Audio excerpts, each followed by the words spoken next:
Hey, hi again, guys. Here's another one of my stories. Thank you for tuning in. This is New Lost Boys versus Cypress Hill Bros. It was 1961. Eastern New York was bad by then. By 1961, it was really a breeding ground for crime. Cypress Hill Project was mostly black and Puerto Rican. There were white guys there too, but they didn't seem to stand much of a chance.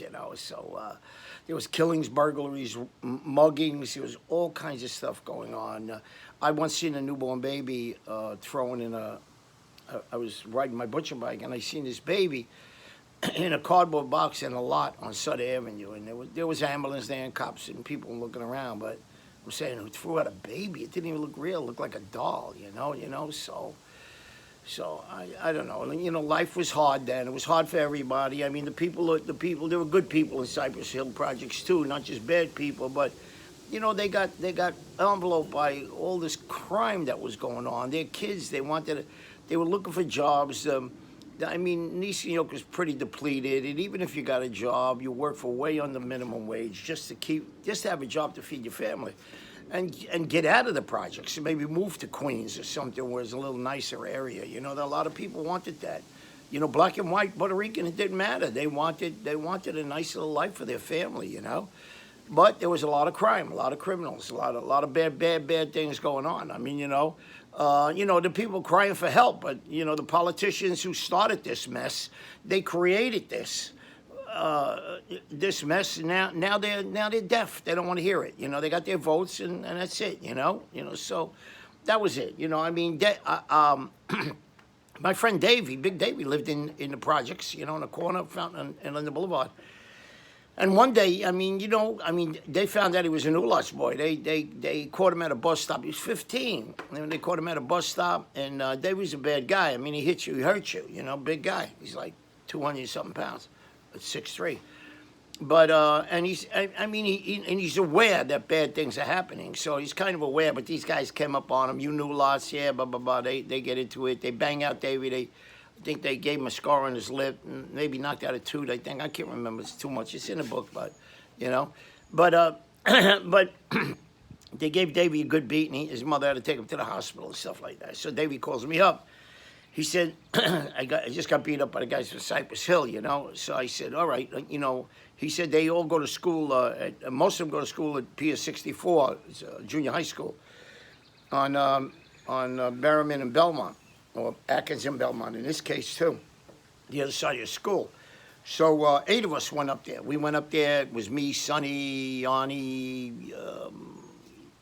a few of our guys. Good guys, all good guys, all guys that are going to stand up and be right there with you. So we go out, we go there. It took about from the Triangle. It took about a half hour to get there during the school week. And to our credit, we're all bad guys and we're all tough guys. Every one of us had heart and was dependable. So we didn't take any weapons. I got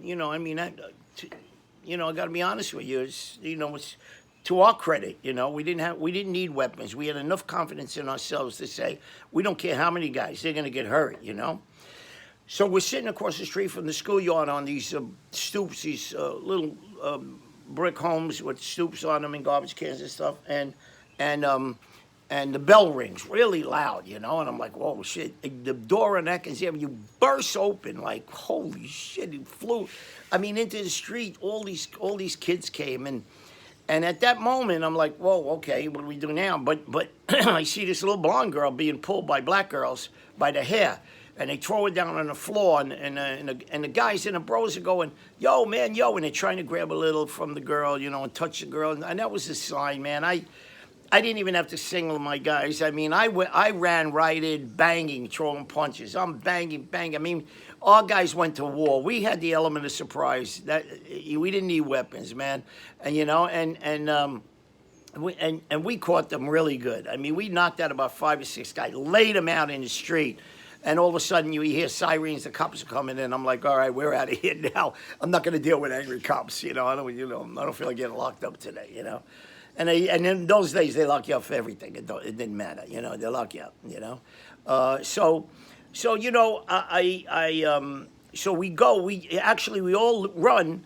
And as we're running, Louis goes, I'm not running. Louis big guy too, like Davey, 6'1", 6'2", and big, heavy set guy. He said, I'm not going to run. I didn't do nothing wrong. I said, oh, really? You're not going to run? Then you're going to get locked up, stupid, So David was, Louis was very adamant about everything in life, So Louis stayed there, and I go, all right, stay, do what you want to do. So we all ran. We ran up to towards Atlantic Avenue, went to Lucky Strike Bowling Alley on Crescent and Atlantic. We washed up, cleaned up a little bit, and then and I called Big Davey from there, and I told him what happened, and I said, you got just watch your back, I said we taught them a lesson, which was pretty good. Actually, they had a lesson a couple of days before. Jivo, one Puerto Rican guy, his brother was a Lockheed Stomper in the projects, and he hung out with us for years. From school, he hung out with us for a couple of years. And he turned against us. He ratted us out, where we were going to be, and blah, blah, blah, blah. Okay, whatever. So Sonny went up there with a few guys, went right to his apartment, pulled him out of his apartment, and beat the shit out of him right there in a project, man. All right? So, all right, with Louis gets busted by the cops. What else, So there were these guys on Barron and Belmont. Hi-Ho knew them really well. I didn't know them really good. They were great guys, but I would always say hello if I passed to see them. They were nice guys, And they were tough guys, too. They weren't slouches, white guys. So the cops wind up busting Louis and these guys on the corner who did nothing. They didn't even know what went on, because it was around the corner, the next corner, Barron Street. So they get locked up. They go to jail. They're in jail, and Louis like really adamant about it. I didn't do nothing. You can't lock me up. I didn't do nothing. And these guys are like, oh God, they want to kill him. They want to kill. They could have beat the shit out of Louis right there.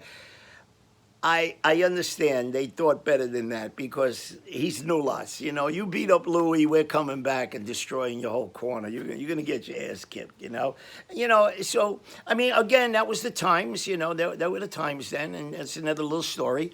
I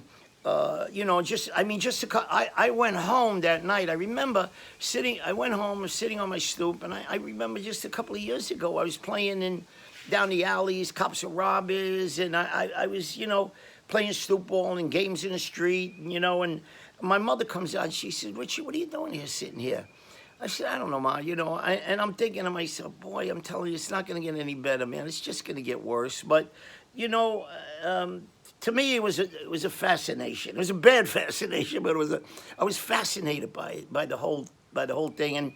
And again, I found I'm always testing myself. That's it. I got an excuse. It's not a good excuse, but I'm always testing. I got to test it. But again, I worked at it. If you're going to beat me, you're going to deserve it. You're going to get hurt too, but you're going to deserve it if you kick my ass.